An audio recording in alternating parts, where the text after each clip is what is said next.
This video is showing fitting a new tyre to the newly rebuilt rim.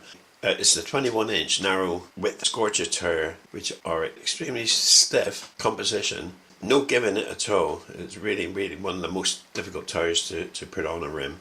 The easiest way to actually fit them is to fit the inner tube in, lightly pump it up to remove all the twists and any twists in the tube, and then let the air out and put the valve back in.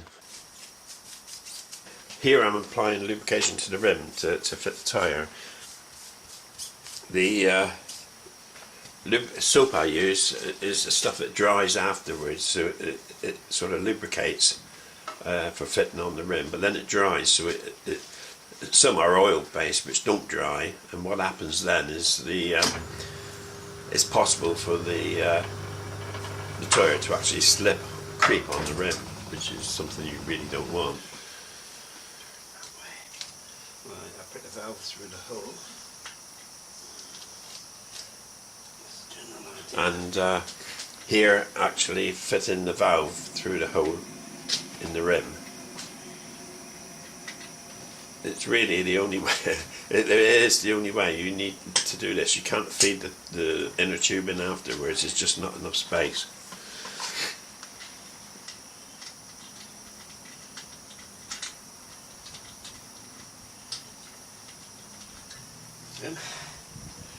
Right. Okay, so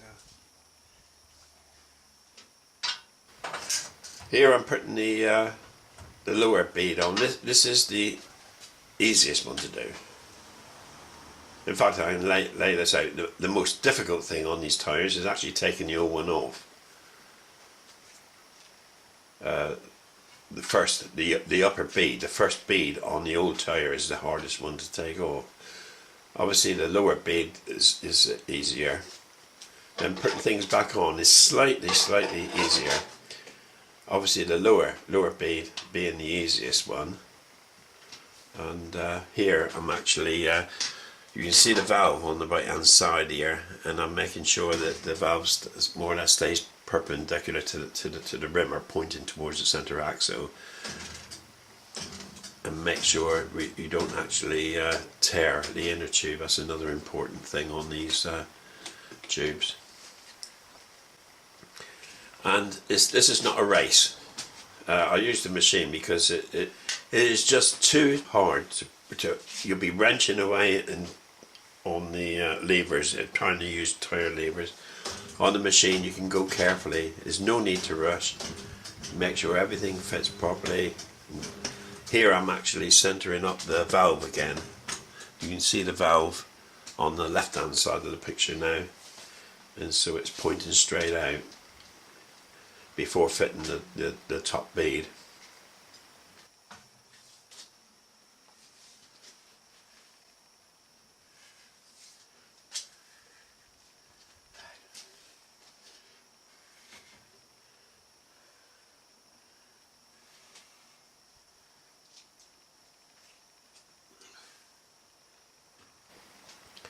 Now I've got a nylon pad underneath the duct. It is no room for nylon protectors on this particular tyre. There is no room. You need every millimetre you can get to get these tyres on and off. What I'm actually doing now is turning the wheel, so I'll get the valve, the Schrader valve, to the right hand side again, about maybe say 2 o'clock position from the viewpoint of the camera. The reason I released the arm was because I have had incidences, but by just traversing the rim, that they'll pick up the inner tube and tear it. That's the last thing I want. And like I say, this is not a race. This is to put the tyre on as carefully as possible with the least possible impact on the rim. Bearing in mind this is a chrome rim, but it could be a stainless, which is easily marked, or even an alloy rim, which is even worse again.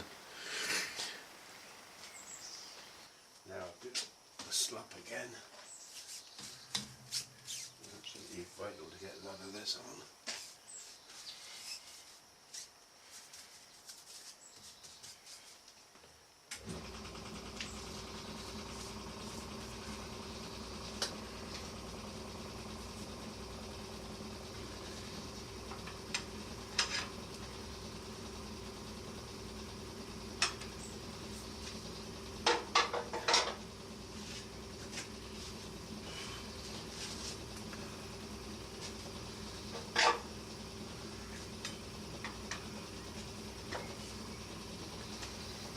It's important to keep the tyre over the duck.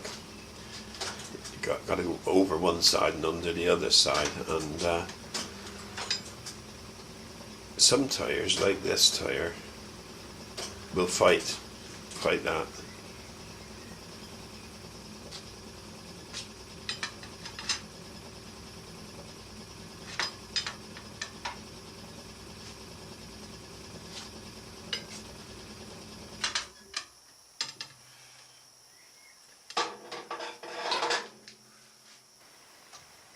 Once I got to this stage, it's okay.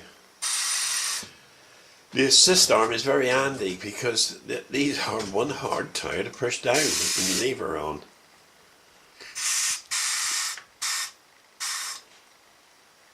This is not a deep rim anyway. There's not a lot of give on these tyres, and it's far too easy to actually overstretch the rubber bead, the cord in the bead, or the wire in the bead. So you really must take this very, very carefully.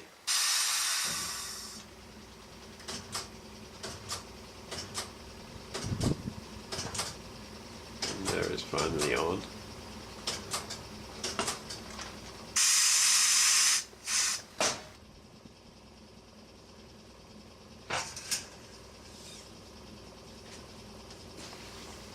Here I'm correcting the position of the valve again, so it's sticking directly out from the rim towards the axle.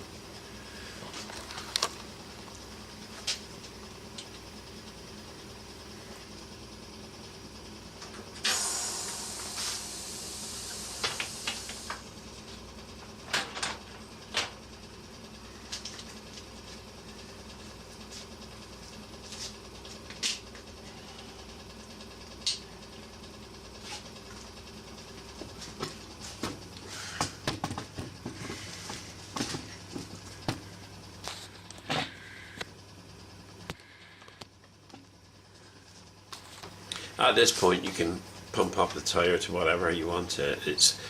But to do that you need to remove it from the clamps first.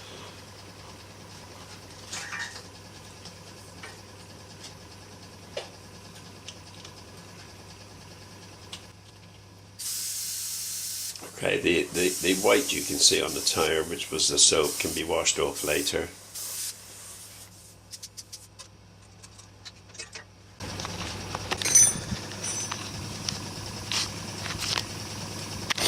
Okay, this is the tyre back on the wheel. Direction of rotation towards the front of the bike, and there's another bigger arrow on the other side.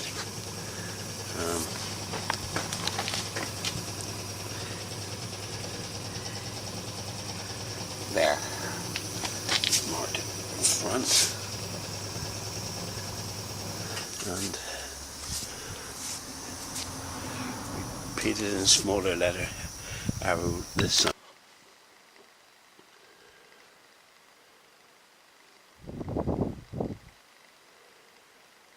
Now I'm pointing out the details on the tyre. This is the Harley Davidson little logos because it's basically a Harley Davidson tyre. Here you can see look for a little tiny Michelin man, and when you see that, adjacent to that on the tyre will be the depth gauge. They are very, very difficult to notice. It's harder on a new one actually than the old a worn tyre. But in fact, here I can show you here. Here on the old tyre.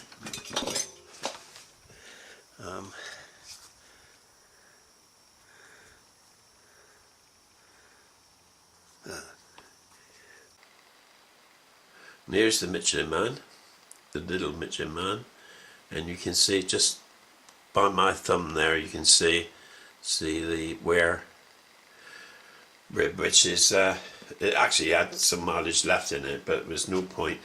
These are so difficult tyres to put on and take off.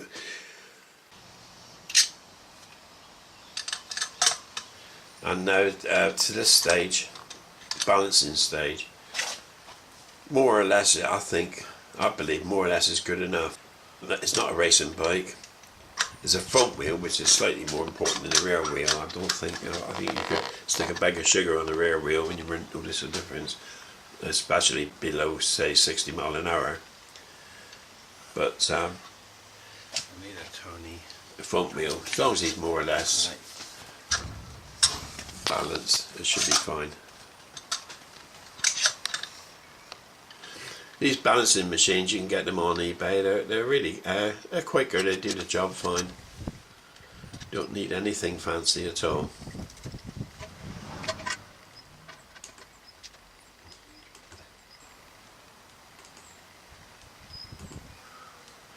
You stick on weights for balancing. You can even get chrome stick on weights now. Chrome plated stick on weights, which is if you're worried about appearances. But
now here I'm just greasing, giving a smear of grease over the front axle before I put it back together.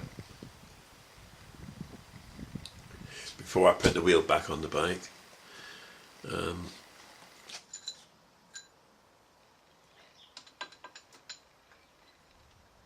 a spacer on the off side which I'm fitting at the moment. And the ABS sensor on the near side going into place now.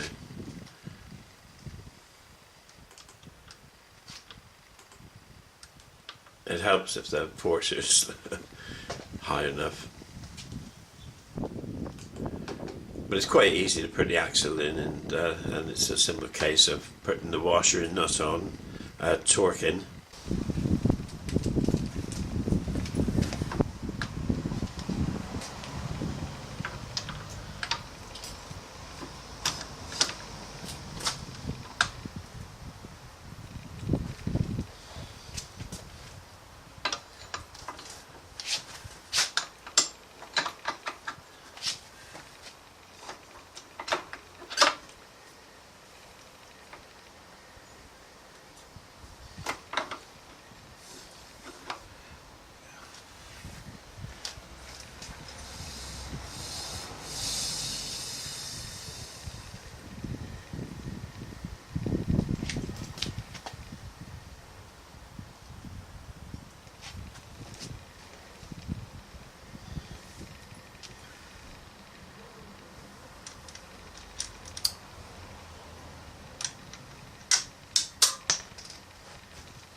torquing up to 52 foot-pounds.